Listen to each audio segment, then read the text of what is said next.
যদি বলে মসজিদ মাদ্রাসা ওয়াকফ নিয়ে বাংলায় নয় দিল্লি যে আন্দোলন করো, সেই মুসলমানকে তখন জাহান্নামের কুকুর বলবো, মুনাফিক বলবো। তুই মুসলমান হয়ে কথা বললি কি করে? তুই একটা মুসলমান হয়ে বললি কি করে?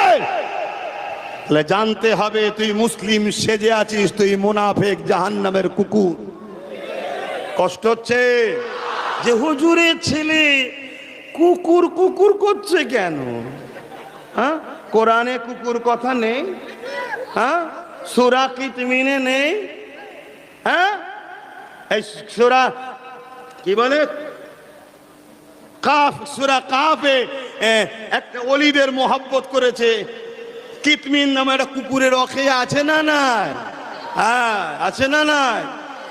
কষ্ট হচ্ছে, কিন্তু কোরআন তো তার থেকেও নিকৃষ্ট বলছে, বালহুম আদাল, চতুষ্পদ জন্তুর থেকেও নিকৃষ্ট। কথা বুঝে আসছে তো? চতুষ্পদ জন্তু থেকে সব থেকে নিকৃষ্ট কি? কথা বলছে না? অনেকে আবার বলে ওইটা বললে নাকি উজু চলে যায়। তাহলে কোরআনে রয়েছে, কোরআন না পাকে যাবে তো? কথা শুনছেন না শোনেননি? ভাই আমার কথা কি খারাপ লাগছে? তাহলে আমার লড়াইটা আপনাদের মাথায় ঢুকেছে। আমি একজন ইসলাম ধর্মের ধর্মগুরু ঘরের ছেলে, ধর্ম প্রচারক। হ্যাঁ, আমি একজন ভারতের নাগরিক। আমার আলেম উলামা ভাইরা রয়েছে, কারো ভালো লাগে ডান দিককে ভোট দেয়, কারো ভালো লাগে বাঁ দিককে ভোট দেয়, কেউ ওকে সাপোর্ট করে, কেউ তাকে সাপোর্ট করে, কিন্তু সাপোর্টের জায়গাটা আলাদা। কিন্তু আমার পরিচয় হলো আমি ইসলাম ধর্মের অনুসারী। আমি ইসলামের ওসিলায় আমার পেট চলে, ইসলামের কথা বলি, তাই জনগণ আমাকে পরিশ্রম দেয়।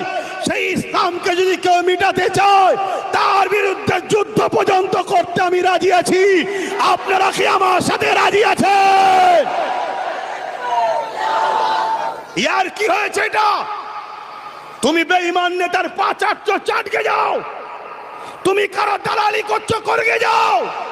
কিন্তু আল্লাহ তোমাকে পাওয়ার দিল, 75% মুসলমানের ভোট নিয়ে তুমি জিতলে, আর সেইখানে তুমি এক মুসলমান দাবি করে বলবে কি এই বাংলায় আন্দোলন নয়, দিল্লি চলে যাও, আন্দোলন করলে মারবো। শুনছেন না শোনেন নে? অমুসলিম বললে তাকে আমি জাহান্নামের কুকুর বলবো না, কেন? তাকে কথা বলে কোনো লাভ নাই, সে বুঝবেও না কথা। কিন্তু তুই মুসলিম দাবিদার হয়ে বললি কি করে? এই কথাটা বলা কি অন্যায় করে ফেলেছি? হ্যাঁ বলো, সত্যি দিল থেকে বলো, অন্যায় করে ফেলেছি। আজকে ভাড়াটিয়ার টাট্টুলি এসছে, শুনছেন? লাস্টে ইন্ডিয়ার কাউকে পাইনি, অন্য অন্য জায়গা থেকে সব ধরে আনছে। কথা বুঝে আসছে না? আবার ধরতে গেছে এমন এমন জনকে, তারা আগে থেকেই পুরো বিশ্বব্যাপী কাফের ফতোয়া পেয়ে আছে। কে রসুলের পরিবার নিয়ে নোংরা কথা বলেছে, কে নবী পাকের চেহারা নিয়ে নোংরা কথা বলেছে, কেউ হযরতে মওলা আলী নাকি মদ খেয়ে নামাজ পড়েছে। এই কথা বলো যুবকরা, সুবহানাল্লাহ বলবে না নাউজুবিল্লাহ? এই জোরে বলো। আমি এই জন্য বলি, এরা প্যান্সার দাড়ি চাচা, এদেরকে কেউ জাহান্নামী বলতে পারবে না। হতে পারে এরা কালকে দাড়িওয়ালা টুপিওয়ালা হয়ে, হাজি গাজি নামাজি হয়ে আল্লাহর ওলি হয়ে যেতে পারে। জোরে বলুন সুবহানাল্লাহ। কারণ ইতিহাস বলছে বিশার হাফি হালকা বয়সে ভুল করেছিল, তওবা করে পরিবর্তন হয়ে জগৎ বিখ্যাত ওলি হয়ে গেছে। হাবিব আজমি ভুল রাস্তা ইনকাম করতো, তওবা করে পরিবর্তন হয়ে আল্লাহর ওলি হয়ে গেছে। আজকের এই যুবকগুলোর লেবাসে ভুল আছে, দাড়ি আছে, প্যান্ট শার্ট পরে হালকা বয়সে গান যাত্রায় চলে যায়, এদেরকে এরপরও কেউ কাফের বলতে পারবে না। আর এই সমাজের একদল আলেম উলামা আছে, দাড়ি রেখে মাথায় টুপি দিয়ে বড় স্কলার সেজে, তারা বলে নাকি আমার নবীর সাহাবী হযরতে আলী নাকি মদ খেয়ে নামাজ পড়েছিল। বলুন এরা কারা? এজন্যই তো আল্লাহ রসুল বলেন খায়রুল উলামা শাররুল উলামা, ভালো উলামা মন্দ উলামা। এই আলেমরা জাহান্নামে যাবে, নবী বলেছে না বলেন? বাপ আমি আবার বলে যাচ্ছি, মুনাফিক ছিল। মুনাফিক যদি চিনতে না পারে এই মাদ্রাসা একদিন তালা মেরে দেবে। আমি চ্যালেঞ্জ দিয়ে যাচ্ছি, তুমি হাজার হাজার টাকা খরচ করে মাদ্রাসা করবে, এই মাদ্রাসা থেকে ছেলেগুলো বেরোবে, এদেরকে বলবে মৌলবাদী, এদেরকে বলবে জঙ্গি, এদেরকে বলবে আতঙ্কবাদী। শোনো আমার যুব সমাজ, মুনাফেক চলো, লুহা না হলে লুহা কাটা যায় না। আব্বাস সিদ্দিকী যদি ভুল বলে, একটা মুফতি যদি ফতোয়া দেয়, মুফতির ফতোয়ায় মুফতি কাটলে মানায়। ডাক্তার যদি চিকিৎসা প্রেসক্রিপশন ভুল দেয়, আর একজন ডাক্তার ধরিয়ে দিলে মানায়। একটা পীর যদি ভুল শপথ দেয়, আর একটা পীর ধরিয়ে দিলে মানায়। শুনছেন তো? ঠিক তেমনি যখন রাজ শক্তি জুলুম করবে, তার ডিফেন্সে রাজ ক্ষমতার প্রয়োজন আছে না নাই? এই কথাটা, এই শিক্ষা দিয়াটা আমার কমকে দরকার আছে না নাই? যার কতদিন ভাড়া খেলবি, আর কতদিন পুরো খেলবি, আর কতদিন পরের বাপকে পরের মা বলবি। নিজেরা সংগঠিত হও, নিজেরা ঐক্যবদ্ধ হও, নিজেরা একতা হও। যদি কেউ মনে করে তোমাকে সাথে নিলে তার লাভ হবে, তুমি তার সঙ্গে পার্টনারে যাও, তার গোলামিতে নয়, তার পার্টনারে যাও। আজকে বলো, আমার কথা যদি বাংলার মুসলিম সমাজ মেনে নিত, তাহলে আজকে কারো ক্ষমতা ছিল বলার যে দিল্লি চলে যাও? আমি পার্টনারে কিরকম বলেছিলাম, এই যে চেয়ারটা, এর কটা পায়া? চারটে। আমি বলেছিলাম একটা আমাদের হাতে রাখ, একটা যে পার্টনারে ভাগ দেবে, বাকি তিনটে জায়গায় তাকে আমরা দিয়ে দেবো, যা। তাহলে ধরুন যে বসে আছে, বর্তমান যে আছে, সেই ধরুন ছিল বা আছে, একটা পা যদি আমাদের থাকতো, এই চেয়ারে বসে বলতে পারতো দিল্লি চল যা। কেন? জানতো একটা পা ওদের খুলে নিলেই পড়ে যাব। কিন্তু আমরা তা করিনি। আমরা 500,000-এ বিক্রি হয়েছি। তাই মিডিয়া খুললেই এখানে মুসলমান মারছে, বারাইপুরে ইমাম মারছে, মসজিদে ঢুকে পিশাব করছে, ওখানে দুর্গাপুরে মাদ্রাসা বোল্ডুজার দিয়ে ভাঙছে, ওখানে গোরক্ষা বাহিনী পিটছে, ওখানে কি বলে লাশে পায়ে দড়ি বেঁধে মরেনে জ্যান্ত আছে তাকে টেনে টেনে নিয়ে যাচ্ছে, এখানে মারছে, ওখানে মারছে। এই সব রোজ চলছে না চলে না? এর কর্মের ভোগ তো, ফল তো আমাদেরই ভোগ করতে হবে। কেন? আমরাই তো সামান্য পয়সায় নিজেরা এবং নিজেদের বাচ্চাদের ঘরে বিক্রি করেছি। আমরা এখনো সময় আছে। আর সব কিছু শেষে যখন কিচ্ছু পারবে না, লাস্টে সে ভয় দেখাবে। কি ভয় দেখাবে? চোরতারাতে গিয়ে ডাকাত না চলে আসে, চোরতারাতে গিয়ে ডাকাত না চলে আসে, চোরতারাতে গিয়ে ডাকাত না চলে আসে। কিন্তু আমরা খুব ভালোভাবেই জানি, প্রথমে চোর হয়, চুরি করতে করতেই ডাকাত হয়। জায়গা তৈরি করা হচ্ছে, গ্রামগুলো সব তৈরি করা হচ্ছে, এখনো সংগঠন ঠিক গুছাতে পারেনি, সংগঠন এখনো গুছাতে পারেনি। যেদিন গুছিয়ে ফেলবে, ঠিক দেখবি অটোমেটিক চোরই হাত ধরে নিয়ে বসিয়ে দেবে, বসেন এবার আপনার ডিউটি শুরু হলো। খারাপ লাগলো কথাগুলো? আমার আব্বাদেরকে জিজ্ঞেস করছে, আব্বাদের ঘরে খারাপ লাগছে? আরে 5টা হুজুর আসবে, সবাই সে একই হজ করবে? হ্যাঁ, সবাই সে একই হজ করবে? হ্যাঁ, কিন্তু একটা কেউ বলতে পারবে যে আমি ইসলাম বিরোধী কোনো কথা বলেছি? আমার নবী কেসরার বিরুদ্ধে লড়েছে না লড়েনি? কাইসারের বিরুদ্ধে লড়েছে না লড়েনি? আমার নবী রোমের জালিম শাসকের বিরুদ্ধে লড়েছে না লড়েনি? জোরে বলুন, জোরে বলুন। আমার মুসা নবী ফেরাউনের বিরুদ্ধে লড়েছে না লড়েনি?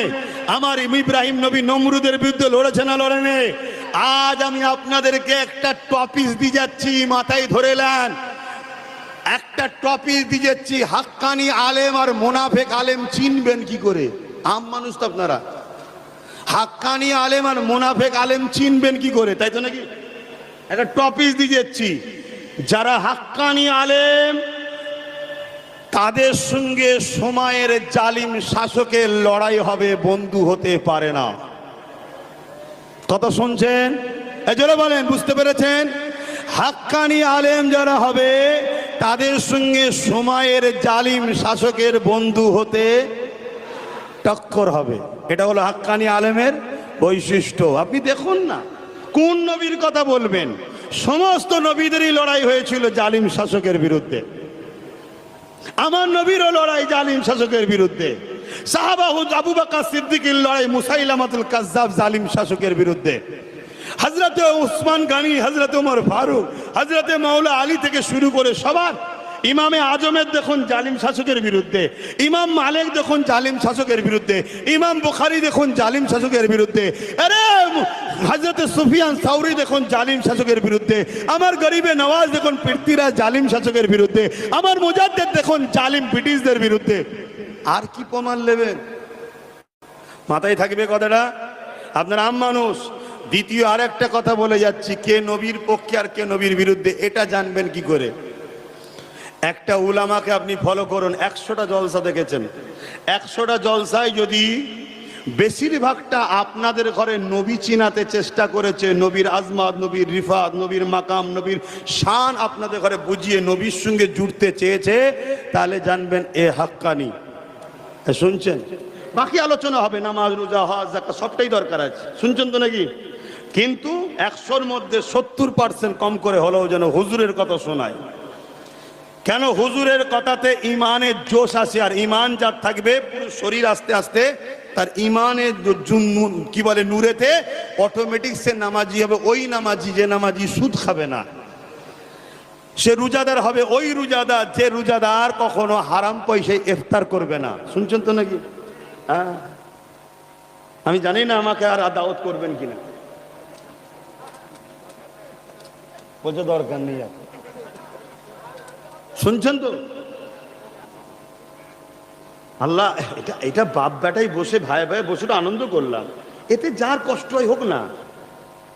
আর আমি আল্লাহ শুকর করে বলছি, আমি যদি দাওয়াতের ভুকা হয়ে আসি যে পরের বছর দাওয়াতটা নিতে হবে রে, একটু ভালো করে লাইন কর, তাহলে জলসা করাটাও আমার জন্য হারাম হয়ে যাবে। আমার উদ্দেশ্য থাকবে সামনে যারা আছে এদেরকে দুনিয়া ও আখিরাতের কল্যাণের রাস্তা দেখানো। কেন? রব্বানা আতিনা ফিদ দুনিয়া হাসানাতাও ওয়া ফিল আখিরাতি হাসানা ওয়া কিনা আযাবান্নার। প্রথমে দুনিয়ার ভালাইয়ের কথা আল্লাহ বলেছে। পকেটে পয়সা নেই, সেজদায় গিয়ে মন ঠিক থাকবে তো? পেটে ভাত নেই, খিদে, সেজদায় গিয়ে মন ঠিক থাকবে তো? ঘরে কেউ বিমারে আছে, চিকিৎসা করতে হবে, পয়সা নেই, সেজদায় মন থাকবে তো? হ্যাঁ।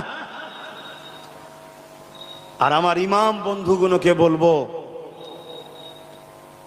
আল্লাহ আপনাদের ঘরে সব থেকে বড় সম্মান দিয়েছে, মসজিদের আপনারা খাদেম, গ্রামের মুখ্যমন্ত্রী আপনারা, প্রধানমন্ত্রী আপনারা গ্রামের, কিন্তু আপনি বুকে হাত দিয়ে বলুন আপনার সম্মান আছে? কেন নাই? কেন নাই? এই প্রশ্নটার উত্তর খুঁজুন। আসুন, যদি মনে হয় সম্মান ফিরে পাওয়া দরকার, প্রত্যেকটা ইমাম 52 সপ্তাহে 1 বছর হয়, হুকুম করছি না, মানার যদি হয়, কমসে কম 30টা জুম্মায় দাঁড়িয়ে মুসল্লিদের ঘরে নবী চিনান, নবী চিনান। এরা যত নবীর গোলাম হবে, নবীর ওয়ারিস তোমাকে তত সম্মান করবে। তখন আর খালি হাতে মুসাফা করবে না, আরে নবী পাইনি, নবীর ওয়ারিস পেয়েছি, নজরানা দে। তখন মুসাফা করে নজরানা দিয়ে। আবার কিছু জালিম নেতারা বলবে ওরা হাত বেরিয়ে টাকা লাই। শুনছেন তো নাকি? হাত বেরিয়ে টাকা লিয়া মুসাফাটাকে যারা ইনকার করবে, সুন্নতকে অস্বীকার করার জন্য, সুন্নতকে অস্বীকার করার জন্য কি হবে? জোরে বলুন, ভয় লাগছে? ঈমান চলে যাবে। আমি এই কথাটা বলে শেষ করব। দাদা হুজুর পীর কেবলাকে কারা কারা মানেন একটু হাত তুলে দেখাবেন? মাশাআল্লাহ, নারে তাকবীর, নারে দিবে। দাদা পীরের হক সিলসিলা, দাদা পীরের হক সিলসিলা, দাদা পীরের সিলসিলা আহলে সুন্নাত ওয়াল জামাত, দাদা পীরের খলিফা হুজুরগণ নারে দিবে। আপনার দাদা হুজুরকে মানেন, তাই তো নাকি? আব্বাস সিদ্দিকী সম্বন্ধে আরেকটা কথা আছে, ও ঘন ঘন কাফের বলে, নাকি? হ্যাঁ, আচ্ছা, আমি তো ঘন ঘন বলি, বলছেন দাদা হুজুর ওসিয়াতনামার মধ্যে লিখে গেছে, শুনছো? দাদা হুজুর ওসিয়াতনামার মধ্যে লিখে গেছে দাড়ি, টুপি, জুব্বা, পাগড়ি তুচ্ছ তাচ্ছিল্য করলে কাফের হয়ে যাবে। শুনছেন না শোনেন না? দাড়ি, টুপি, জুব্বা, পাগড়ি তুচ্ছ তাচ্ছিল্য করলে কাফের হয়ে যাবে। এটা কে ফতোয়া দিচ্ছে? দাদা হুজুর। কেন? নবীর সুন্নাত। এই তোদের কি হলো? একদম এলাকায় একসাথে পেয়েছে সব, কি দাদা হুজুরের কথা বললাম বলে নাকি?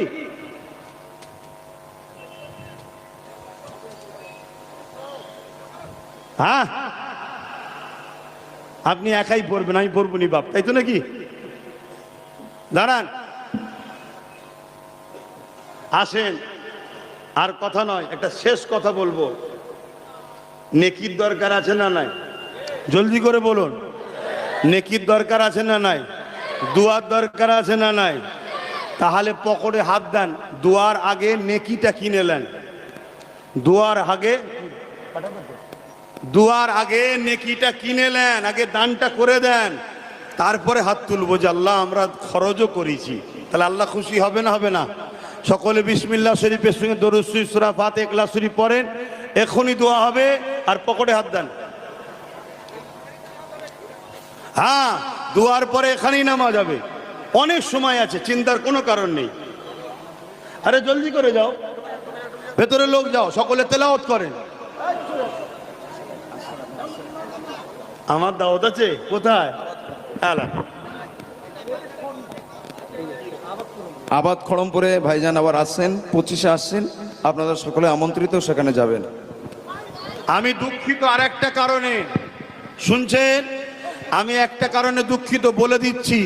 এই যে ব্যানারে আমার ছবি দেন, এটা আমি পছন্দ করি না। আমি কোনো নেতা নয়, জনপ্রতিনিধি নয় যে আমার ছবি দিতে হবে।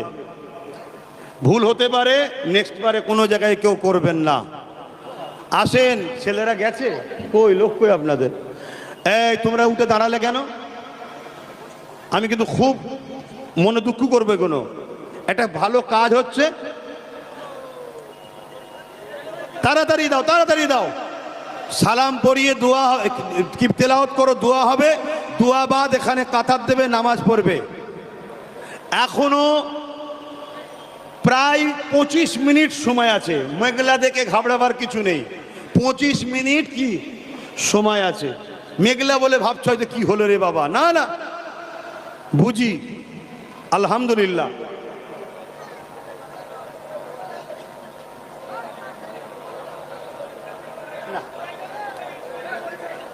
আরে লোক কই আপনাদের? পকেটে হাত দেন। ও, একটু বেশি করে লোক দিতে হয় এগুলো। জি সব ভাইরা, তোমরা দাঁড়াচ্ছ, কষ্ট দিচ্ছে এগুলো। এই মাহফিলে একটা ভালো কাজ হচ্ছে, এটা কালেকশন তো ভালো কাজ, একটু বসে ধৈর্য ধরতে হয়। তোমার দেওয়া হয়ে গেছে, তুমি দরুদ শরীফ সূরা ফাতিহা ইখলাস শরীফ পড়ো, তেলাওয়াত করো।